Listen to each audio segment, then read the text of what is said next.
This year I have been teaching a TISKET a TASKET to my kindergarten, first and second graders, and I am shocked by how much they have absolutely loved it. I tend to gravitate towards folk songs and singing games that are kind of off the wall, lots of times from different countries, and I tend to not use the ones that are like the really common ones that everybody uses. And so I was shocked at how much they are obsessed with the TISKET a TASKET. I actually started using it because my district does a program where we learn about 3 different styles of music each semester, and this semester we're doing jazz music. We're going to a concert tomorrow where they're going to sing a TISKET a TASKET, and my kids are so pumped. And so because I was teaching the Ella Fitzgerald a TISKET a TASKET, I was like, well, clearly we need to learn the song a TISKET a TASKET. So that's where all of this has stemmed from, and the kids are absolutely obsessed. So let's talk about a TISKET a TASKET, the game, as well as how I use it and how your kids are going to love it, because they will. By the way, while we go through this, anything that pops up on the screen here is a visual out of my lesson pack for a TISKET a TASKET. This is a lesson pack that includes Google Slides and a lesson plan and all sorts of different things to help you teach a TISKET a TASKET. It has slides for teaching rhythm, for teaching melody, for teaching the lyrics, for playing the game. It talks about jazz. There's videos of me singing, so if you don't want to sing the same song over and over and over while you play the singing game, you can play the recording. And there's just so many different options, as well as an editable lesson plan. So I will leave that linked down below, but if you see anything, that's what it is. And yeah, let's get started. So first off, the song, if you don't know a TISKET a TASKET, here's how it goes. A TISKET a TASKET, a green and yellow basket. I sent a letter to my love, and on the way I dropped it. I dropped it, I dropped it. Yes, on the way I dropped it. A little girlie picked it up and put it in her pocket. So when I go to teach a TISKET a TASKET, I typically have the kids just keep the beat while I sing, and I've been playing it on the piano, just a really rudimentary accompaniment. And usually some of them will know it. Not all of them, but a couple of them. So I'll play it the first time, just have them keep the beat. I'll say, does anyone know that song? Give me a thumbs up if you know it, thumbs down if you don't. And I'll have a few. Then I'll go through it again. I'll throw it up on the board so they can kind of start reading the words and singing along. It's really easy for them to sing, so it's usually not a problem. After that, then we'll play the game so that they hear the song over and over and over and over and over again. This game is a Duck Duck Goose style game. So everyone sits in a circle, put hands behind our back in a little basket, so like these. One person walks around the circle while you sing the song with a letter. I usually just use a crumpled up piece of paper, and then at the very end of the song they drop it in the basket of whoever they're next to. The person who was it goes around the circle back to the chosen person's feet and sits in that spot.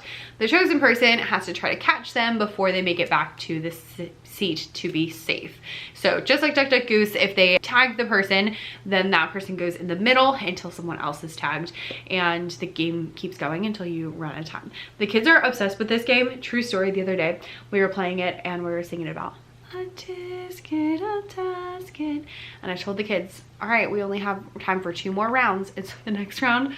They tried to be sly and they started singing a TISKET a TASKET, a brown and yellow basket. Like they tried to speed it up so that we could have more rounds. I was like, that's not what I said.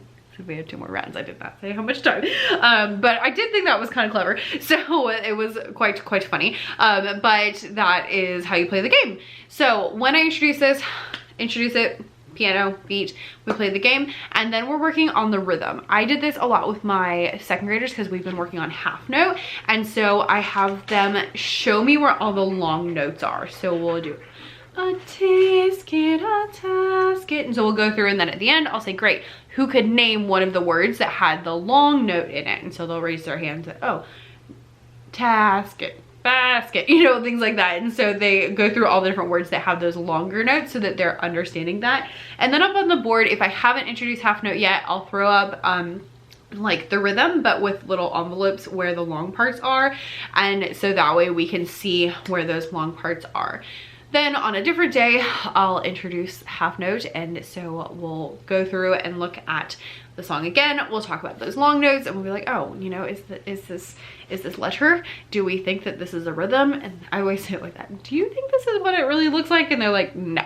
And I'm like, no, it's not. I'm like, this is just what we've been using to practice so that we'll know what to do. And so when we have our longs, which is what I call it before I tell them what it is, it really looks like this, and I'll show them what the half note looks like. Describe how the half note has 2 beats. This is the first time we're really talking about beats and how many beats everything gets. And so then we'll read the song with the half notes, and we'll practice half notes and all of that good stuff. Then we'll add some ostinati. So I use different instruments to go along with this. So the first time we do our ostinati, and by the way, anytime I have any of these videos, I'm not doing this for like 45 minutes straight. We're doing like a little bit this day, a little bit this day, a little bit this day. So it's a lot of different days with the same activity. So we use 3 different ostinati. The first one is drop, drop, drop, and I'll say it and do it like that for a while. Then I'll just go to, and they're all doing this with me, and then I'll start singing the song. Most of them, especially in 2nd grade, cannot do that and sing the song at the same time yet, but we're building up to it. Then after we've all done that one, then I'm like, great, our next one's gonna be a little bit opposite. So we're gonna go rest, rest, oh no, rest, rest, oh no, oh no, and then we'll sing the song. Then the third one is a tisket, a tasket, a tisket, a tasket, a tisket, a tasket, a tisket, a tasket, and same thing. Then we'll do. Woo! Apparently Nyla likes that one. And then we'll sing the song. Then on another day, we will add the instruments. So I like to do this in stages, especially with the little kids, especially if we haven't done this before. So we'll go through all those again. One group will go and they'll get the egg shakers, and they do drop, drop, while the rest of us are still doing the body percussion. Then I'll have them doing that, and I'll have the rhythm stick group playing oh no. I like this because they're playing on opposite times, so it's really obvious if you're doing what you're supposed to or not, because you shouldn't match the other group. Then depending on how we're doing, we might just leave it with those 2, or if they feel like they're ready, I feel like they're ready, then we'll go to the third group going a tisket, a tasket, a tisket, a tasket on the tambourines.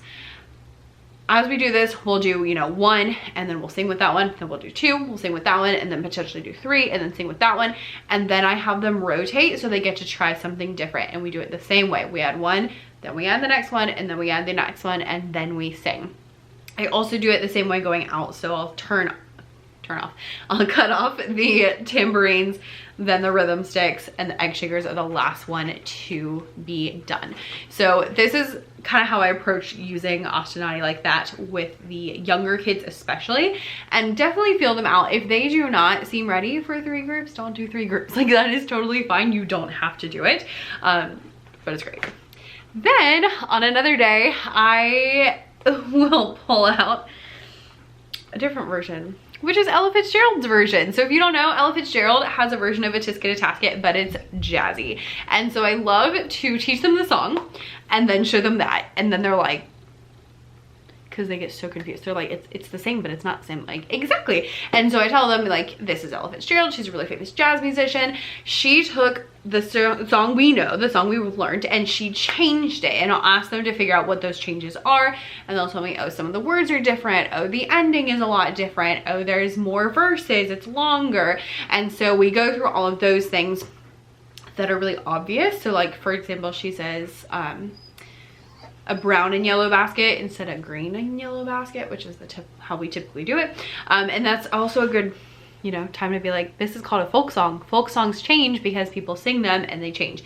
And then what we do with that is we talk about how we can make it jazzy. So we talk about the emphasis on different places, and we talk about the ending, especially the so do we, and those kind of things.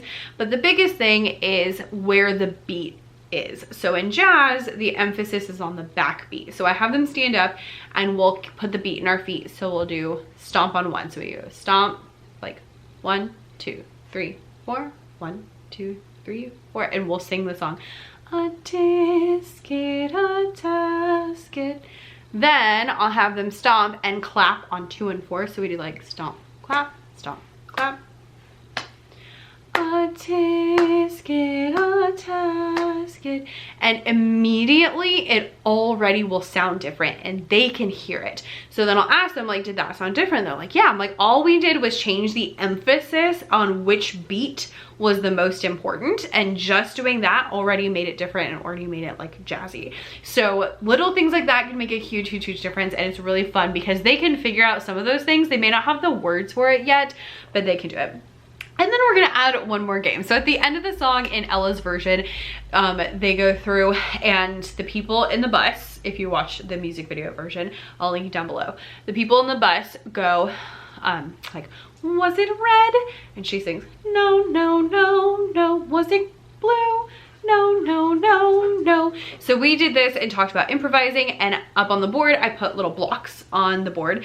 And so one person goes up to the front and they'll point to a color and the class sings whatever that color is. Was it green? One person gets to pick one of those colors in their head, and they're the ones who were basically trying to guess their color. So if they guess blue, we'll sing, was it green? And that person sings by themselves, no, no, no, no. But if we do guess their color, then they have to come up with what they're gonna say. So usually they'll be like, yes, yes, yes, yes, because it just matches the best.